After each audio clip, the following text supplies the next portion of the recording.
Hello friend, જો ઉનાળાની season આવી ગઈ અને મસાલાની સિઝન આવી ગઈ તો એના માટે આપણે ધાણા જીરું દોરાવવું છે. તો આપણે અહીંયા લઈ લીધા છે ધાણા અને આપણે ધાણા સાફ કરીએ છીએ અને આપણે દોરાવવાનું છે ધાણા અને જીરું.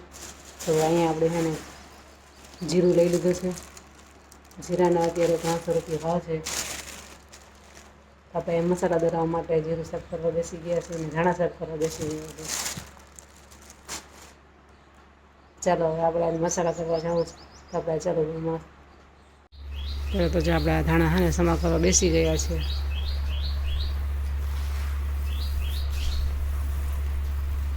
200 રૂપિયાની કિલો ધાણી છે ને 300 રૂપિયાની કિલો જીરું છે.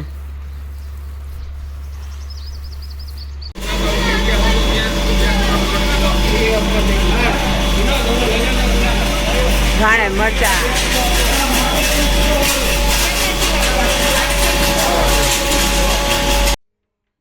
ચાલો તો આપણે હળદર દળાવીને આવી ગયા છીએ. આ છે હળદર, આ છે ધાણા જીરું અને આ છે સીધાલનું મીઠું. તો આપણે ઘાણે ગયા હતા ને આ 3 વસ્તુ દળાવીને લઈ. હવે બાકી છે આપણે ચટણી. તો હવે ચટણી તો આપણે એક જગ્યાએથી આવવાની છે એટલે દળાવી નથી.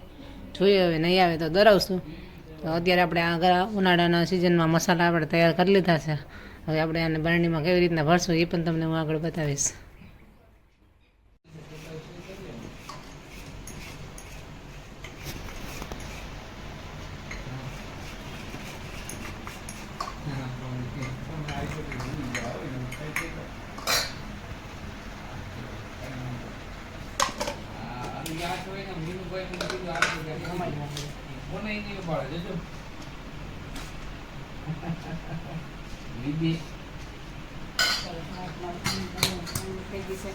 હવે આપણે ધાણો ભેગ કરી આખા વર્ષ માટે રાખી દઈશું એટલે બગડશે ને.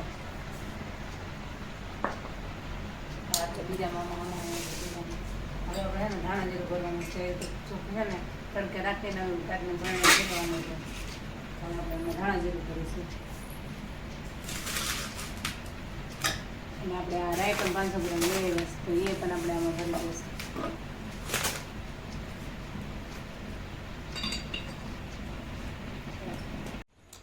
તો આ રીતના આવી રીતના ધાણા જીરાને હે ને બરણીમાં ભરી અને આ રીતના હે ને દબાવી દેવાનું, ખોલું નહીં રાખવાનું.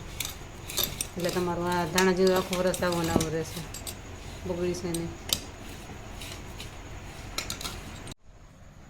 તો આ રીતના આપણે બરણી ભણીને કમ્પ્લીટ કરી દીધું છે. એમાં ધાણા જીરું ભરી દીધું છે, હળદર છે, એમાં રાઈ છે, એમાં સીધાલણ મીઠું છે. તો આપણે આખા વર્ષમાં મસાલા કમ્પ્લીટ થઈ ગયા છે. અત્યારે તમે જોઈ શકો છો.